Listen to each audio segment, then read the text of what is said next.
ऐसे बहुत से बच्चे हैं जो कि अपने घर से बहुत दूर रहते हैं और वो चाहे तो पढ़ाई के सिलसिले में हो, चाहे तो नौकरी के सिलसिले में हो।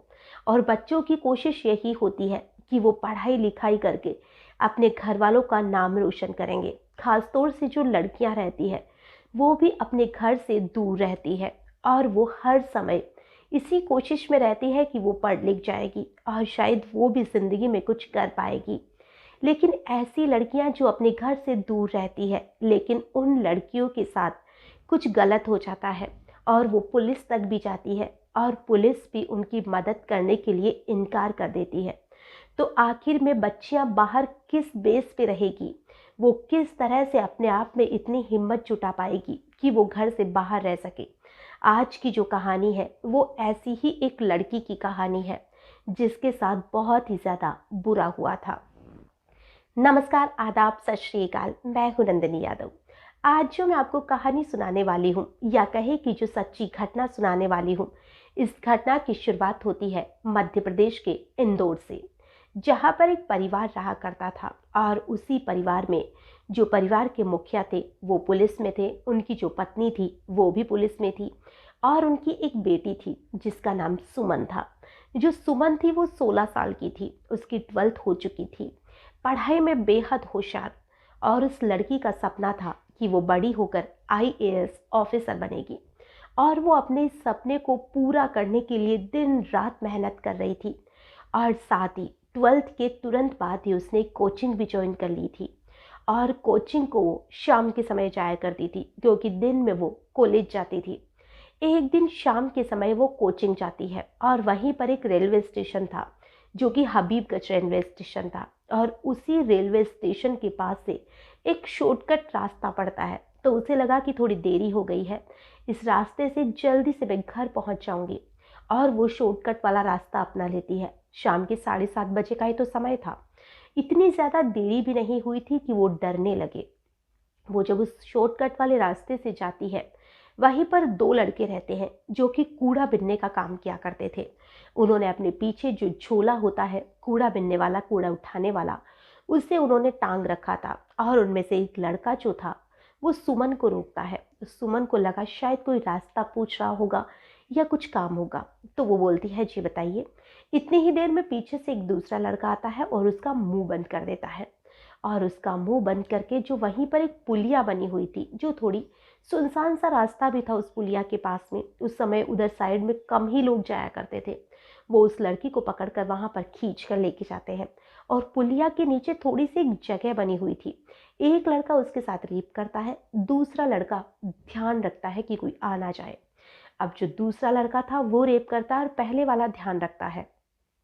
तभी उनमें से एक लड़का था जो किसी को फ़ोन करता है और फ़ोन करके कहता है कि दो चाय लेकर आ जाओ, बहुत ही अच्छी चीज़ तुम्हें हम दिखाने वाले हैं, लेकिन जल्दी आना। तो जो दो लड़के थे वो और 10 मिनट में वहाँ पहुँच जाते हैं। अब जो वो दोनों जो पहले वाले थे वो वहीं पर बैठकर चाय पीते हैं। जो दो लड़के दोबारा से आए थे वो उस लड़की के साथ रेप करते हैं, यानी कि उस लड़की के साथ गैंग रेप हो चुका था। वो बहुत बुरी तरह डर रही थी। अब उनमें से एक लड़का था, वो कहता है कि जान से मार देते हैं, नहीं तो ये पकड़वा देगी। तभी वो लड़की उनके सामने हाथ जोड़ती है, गिड़गिड़ाती है कि मेहरबानी करके आप मुझे छोड़ दीजिए, मैं बहुत ही गरीब परिवार से हूँ, कैसे ना कैसे मैं छोटी मोटी नौकरी कर रही हूँ और अपने परिवार का पालन पोषण कर रही हूँ, मैं किसी को कुछ भी नहीं कहूँगी, बस तुम मुझे मारना मत। तो उनमें से एक लड़का जो रहता है उसे थोड़ी सी दया आ जाती है और वो कहता है कि छोड़ दो। तो वो उस लड़की को छोड़ देते हैं। उस लड़की के जो कपड़े थे वो पूरे फाड़ दिए गए थे। जिस लड़के को उस लड़की पर दया आई थी वही अपना शर्ट निकालकर उस लड़की को भी दे देता है। अब जो लड़की थी वहां से कैसे ना कैसे चलती हुई थाने तक पहुंचती है, जो कि कुछ ही दूरी पर था, और थाने के बाहर ही जो एक कांस्टेबल खड़ा था उसे जाकर कहती है कि आप मुझे प्लीज़ एक बार अपना फ़ोन दे सकते हैं, मुझे अपनी मम्मी को फ़ोन करना है। उसका जो फ़ोन था वो भी उसी समय वहीं गिर गया था और उसने उसे ना ही ढूंढने की कोशिश की, ना ही उठाने की कोशिश की। वो उस कांस्टेबल का फ़ोन लेती है और अपनी माँ को फ़ोन करती है और सारी बात बताती है। जो कांस्टेबल था वो सारी बात उस लड़की की सुन रहा था, लेकिन फिर भी उसने उस लड़की की मदद नहीं की। उसने जो अपना सीनियर अधिकारी थे उससे भी कहा कि एक लड़की है, ऐसे ऐसे फ़ोन पे बात कर रही है। तो वो कहता है कि जाने दो, कौन सा अपने थाने का मामला है, क्यों उलझन में पड़ना। अब वो लोग वहाँ से चले जाते हैं। अब जो लड़की थी उसके माता पिता को जैसे ही वो फ़ोन करती है, कुछ ही समय के बाद में उसके जो मम्मी पापा थे वो उसे लेने आते हैं, क्योंकि वो भी वहीं रह रहे थे, वो वहीं पर उसका घर था। अब जो उसके मम्मी पापा आते हैं तो उसके मम्मी पापा उस लड़की को लेकर सीधा थाने जाते हैं, और उस थाने में अब भी वही कहा जाता है कि ये हमारे थाने का मामला नहीं है। और अब जो ये मामला था वो दर्ज ही नहीं किया जाता है। अब उसके जो माता पिता थे वो उस लड़की को लेकर घर चले जाते हैं। सुबह जब होती है तो उस लड़की की जो मम्मी पापा थे उस लड़की को उसी पुलिया के पास लेकर जाते हैं जहाँ पर उसके साथ गलत काम हुआ था। अब जब उस पुलिया के पास जाते हैं तो जो लड़की थी उसे पूछा जाता है कि कौन सी जगह तुम्हारे साथ हुआ था। वो लड़की उस जगह पर लेकर जाती है, लेकिन उस लड़की की हम कह सकते हैं कि किस्मत बहुत अच्छी थी कि उसकी एक लड़के पर नज़र पड़ जाती है, और वो उस लड़के को देखकर कहती है कि पापा, इसी लड़के ने मेरे साथ रेप किया था। जो उसके माता पिता थे वो उस लड़के को पकड़ने के लिए दौड़ते हैं, लेकिन वो लड़का भाग जाता है। लेकिन काफ़ी मशक्क़त के बाद में जो उसके पापा थे वो उस लड़के को पकड़ लेते हैं, और अब उस लड़के से पूछा जाता है कि बाकी के जो तुम्हारे साथी है वो कहाँ हैं। वो चारों का नाम लेता है। जो ये लड़का था इसका नाम राजू था, इसका एक दोस्त था उसका नाम अमर था, एक का नाम रमेश था और एक का नाम गुड्डू था। इन चारों लड़कों ने मिलकर ही इस लड़की के साथ गैंग रेप किया था। इन चारों को पकड़ लिया जाता है, और ये जो सारी चीज़ें थी, अब उसके जो माता पिता थे वो पुलिस के पास नहीं जाते हैं, बल्कि वो सीधे मीडिया के पास जाते हैं। वो खुद पुलिस में थे, लेकिन फिर भी उनकी बात की सुनवाई नहीं हुई थी, और वो सीधे मीडिया में जाकर एक ही बात कहते हैं कि जब पुलिस वाले पुलिस वालों की ही रिपोर्ट दर्ज नहीं करते हैं तो वो आम जनता की क्या रिपोर्ट दर्ज करेंगे। आम जो जनता है वो तो यूं ही भटकती रहेगी, रोती रहेगी, लेकिन फिर भी पुलिस वाले उनका मुकदमा दर्ज नहीं करेंगे। दो पुलिस वालों की बच्ची के साथ रेप हुआ है, लेकिन फिर भी पुलिस वाले यही कह रहे हैं कि ये हमारे थाने का मामला नहीं है।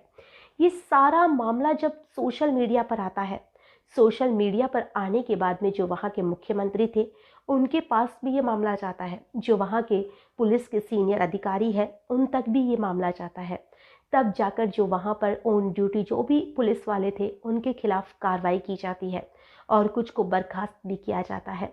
और ये मामला सोशल मीडिया पर आने के बाद चारों तरफ बस एक ही बात हो रही थी कि अगर पुलिस वाले की बेटी सेफ नहीं है, जहाँ जिसके पिता पुलिस में है, माँ पुलिस में है, तो आम लड़कियाँ कैसे खुद को सुरक्षित महसूस करेगी।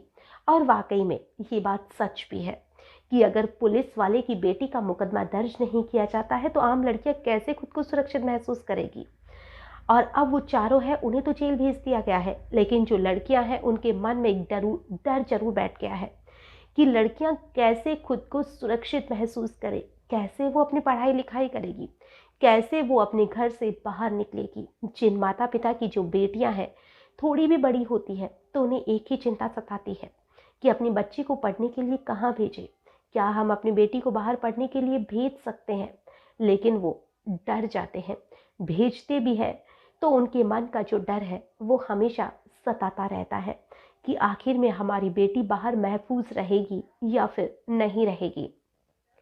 आज की जो घटना है इसे सुनाने का हमारा उद्देश्य ना किसी को परेशान करना है, ना ही किसी का भी दिल दुखाना है। हमारा उद्देश्य बस इतना सा है कि जो भी बेटियां हैं, किसी की कोई भी दिक्कत है, कोई भी परेशानी है, चाहे तो वो पुलिस वाले हो, चाहे तो आम कोई भी व्यक्ति हो, अगर आपसे थोड़ी भी शिकायत करती है या आपको उसका दुख दर्द थोड़ा भी फील होता है तो आप उस बच्ची की मदद करिए। हो सकता है आपकी बेटी के साथ भी कुछ गलत हो जाए, तो आप दूसरे की बेटियों को भी अपनी बेटी समझने की कोशिश करिए, और उन्हें बाहर सुरक्षित तरीके से पढ़ने दीजिए या नौकरी करने दीजिए, या उनका जो भी वो करना चाहती है उन्हें वो करने दीजिए, जिससे कि वो आसानी से अपनी लाइफ को जी सके, उनके मन का जो डर है वो पूरी तरह से खत्म हो सके। आज के लिए बस इतना ही, फिर मिलेंगे किसी नई घटना में। तब तक के लिए नमस्कार।